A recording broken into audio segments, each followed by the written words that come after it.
Assalamualaikum warahmatullahi wabarakatuh. Saya Uzlatul Aisa, mahasiswi Fakultas Hukum Universitas Maliku Saleh. Pada kesempatan kali ini, saya akan memaparkan materi terkait jaminan resi gudang, yakni topik terakhir dari hukum jaminan yang diampu oleh Bapak Arif Rahman SH MH. Nah, yang pertama, saya akan menjelaskan terkait pengertian resi gudang. Sistem resi gudang adalah kegiatan yang berkaitan dengan penerbitan, pengalihan, penjaminan, dan penyelesaian transaksi resi gudang yang diatur di dalam Pasal 1 Angka 1 Undang-Undang Nomor 9 Tahun 2011. Resi gudang adalah dokumen bukti kepemilikan atas barang yang disimpan di gudang yang diterbitkan oleh pengelola gudang yang diatur di dalam Pasal 1 Angka 2 Undang-Undang Nomor 9 Tahun 2011. Nah, tidak lupa juga, yakni adanya lembaga jaminan resi gudang yang selanjutnya disebut lembaga jaminan adalah badan hukum Indonesia yang menjamin hak dan kepentingan pemegang resi gudang atau penerima hak jaminan terhadap kegagalan, kelalaian, atau ketidakmampuan pengelolaan gudang dalam melaksanakan kewajibannya dalam menyimpan dan menyerahkan barang.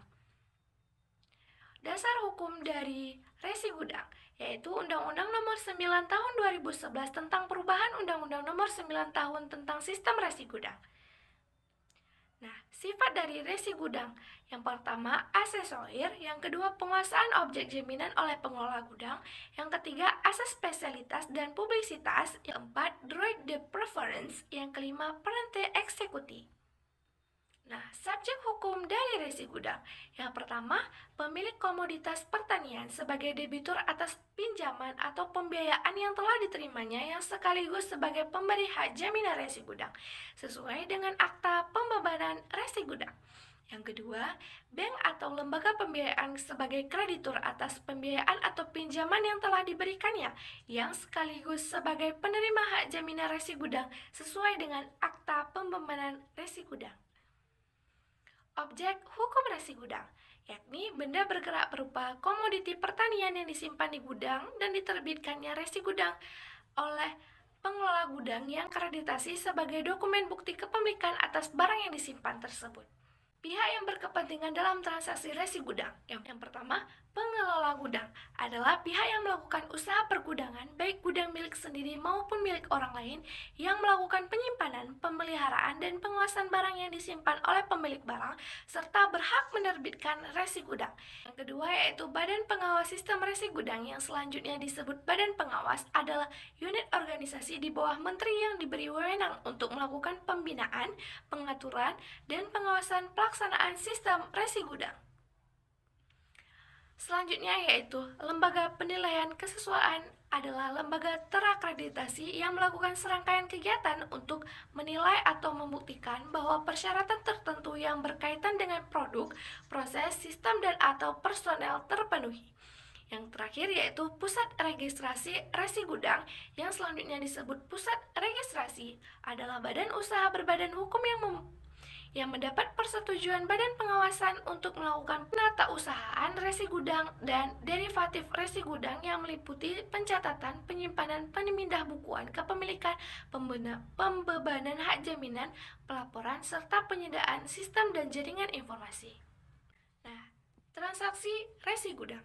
Pemilik komoditas pertanian dan bank mengadakan perjanjian jaminan resi gudang yang bersifat asesorir terhadap perjanjian pinjaman atau pembiayaan sebagai perjanjian pokoknya. Bank sebagai penerima hak jaminan memberitahukan kepada pusat registrasi dan pengelola gudang. Pusat registrasi melakukan pencatatan dalam buku daftar pembebanan hak jaminan dan penerbitan konfirmasi pemberitahuan tentang pembebanan hak jaminan resi gudang. Pemilik komoditas pertanian sebagai debitur akan menyerahkan asli resi gudang untuk disimpan oleh bank sebagai kreditur sampai batas berakhirnya perjanjian tersebut. Selanjutnya yaitu hak dan kewajiban pemberi hak jaminan resi gudang. Pertama, berhak menerima pinjaman atau pembiayaan dari kreditur. Yang kedua, berhak atas resi gudang dan objek hak jaminan resi gudang manakala pinjaman atau pembiayaan telah dilunasi. Yang ketiga, berhak konfirmasi pemberitahuan atas pembebanan hak jaminan resi. Ketiga, berhak konfirmasi pemberitahuan atas pembebanan hak jaminan resi gudang maupun perubahannya atau pencoretan dari pusat registrasi. Yang keempat, berhak konfirmasi pemberitahuan atas eksekusi hak jaminan resi gudang. Selanjutnya yaitu kewajiban pemberi hak jaminan resi gudang, yakni melunasi pinjaman atau pembiayaan sesuai dengan waktu yang telah diperjanjikan, menyerahkan resi gudang yang menjadi jaminan kepada debitur. Selanjutnya yaitu hak dan kewajiban penerima hak jaminan resi gudang. Hak penerima hak jaminan resi gudang. Yang pertama, berhak menerima pelunasan atas pinjaman atau pembiayaan debitur. Yang kedua, berhak menyimpan asli resi gudang yang dijaminkan dan dikonfirmasi pemberitahuan atas pembebanan hak jaminan resi gudang maupun perubahannya atau pencoretan dari pusat registrasi.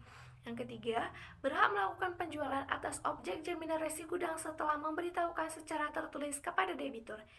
Nah, selanjutnya yaitu kewajiban penerima hak jaminan resi gudang. Pertama, memberitahukan perjanjian pengikatan resi gudang sebagai hak jaminan kepada pusat registrasi dan pengelola gudang. Yang kedua, memberitahukan terjadinya perubahan atas perjanjian pembebanan jaminan maupun hapusnya kepada pusat registrasi. Yang ketiga, memberitahukan kepada pemberi hak jaminan resi gudang, pengelola gudang, dan pusat registrasi manakala terjadi eksekusi hak jaminan resi gudang dan mengembalikan hasil penjualan tersebut setelah dikurangi pelunasan pembiayaan atau hutang, biaya penjualan dan biaya pengelolaan. Nah, bagaimana berakhirnya resi gudang? Pasal 15 Undang-Undang tentang Sistem Resi Gudang, yang ini menjelaskan hapusnya hutang pokok yang dijamin dengan jaminan resi gudang, yang ini pelepasan hak jaminan resi gudang atau penerima hak jaminan resi gudang itu sendiri. Nah, eksekusi resi gudang yang diatur di dalam pasal 16 ayat 1 Undang-Undang Sistem Resi Gudang, bahwa penerima hak jaminan mempunyai hak untuk menjual objek jaminan atas kekuasaan sendiri melalui lelang umum atau penjualan langsung. Sekian dari pemaparan materi terkait resi gudang. Saya Uzlatul Anisa, mohon maaf atas salah kata. Wabillahi taufiq wal hidayah. Wassalamualaikum warahmatullahi wabarakatuh.